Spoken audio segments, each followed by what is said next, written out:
Bonjour. Nous avons vu lors de la séquence précédente que pour faire fonctionner un objet technique, il est souvent nécessaire d'avoir recours à de l'énergie.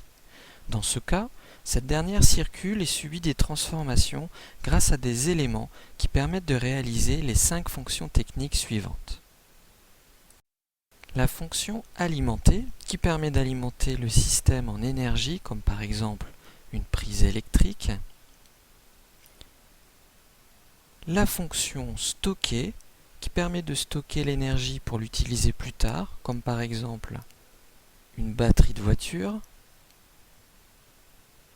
La fonction distribuer, qui permet de distribuer l'énergie aux différents éléments du système, comme par exemple une prise multiple. La fonction convertir ou transformer, qui permet de transformer une énergie en une autre énergie, comme par exemple un moteur électrique. Et enfin, la fonction transporter ou transmettre, qui permet de transporter l'énergie d'un point à un autre, comme par exemple un fil électrique. L'ensemble de ces fonctions constitue donc la chaîne d'énergie. Prenons maintenant l'exemple de la partie propulsion de l'automobile et essayons de repérer les différents éléments qui constituent la chaîne d'énergie. L'énergie d'entrée est donc de l'essence. Nous allons commencer par la fonction alimenter, qui est assurée par la pompe à essence. Ensuite, l'énergie fossile, en l'occurrence l'essence, est stockée dans un réservoir qui se situe souvent à l'arrière de la voiture. Ensuite, il convient de transporter cette énergie qui est à l'état liquide par l'intermédiaire de petits tuyaux. Le moteur peut maintenant transformer de l'énergie fossile en énergie mécanique. Et enfin, cette énergie mécanique est distribuée et transmise aux roues par l'intermédiaire de la transmission. L'énergie de sortie est donc de l'énergie mécanique afin d'obtenir la rotation des roues. C'est ce que l'on appelle la propulsion.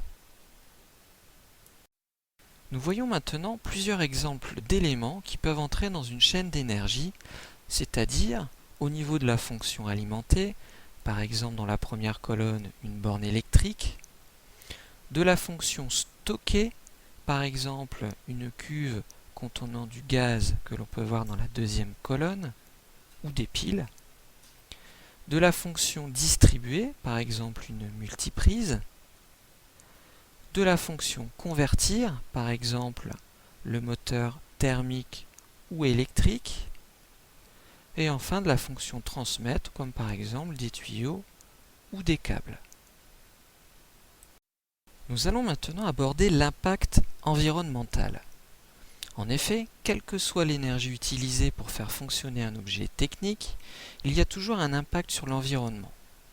Pour la fabriquer, la transporter, la stocker, l'utiliser. Et certaines énergies sont plus polluantes que d'autres. En voici quelques exemples. Commençons par les rejets énergétiques, qui sont les produits émis pendant une activité consommant de l'énergie. Dans ce cas précis, il peut y avoir des émissions de gaz à effet de serre. Par exemple, la fumée d'un feu ou le rejet de CO2 et de particules polluantes dans l'air provenant d'un pot d'échappement. Mais il peut y avoir aussi des émissions non polluantes, comme par exemple la vapeur d'eau qui s'échappe d'une tour de refroidissement d'une centrale nucléaire.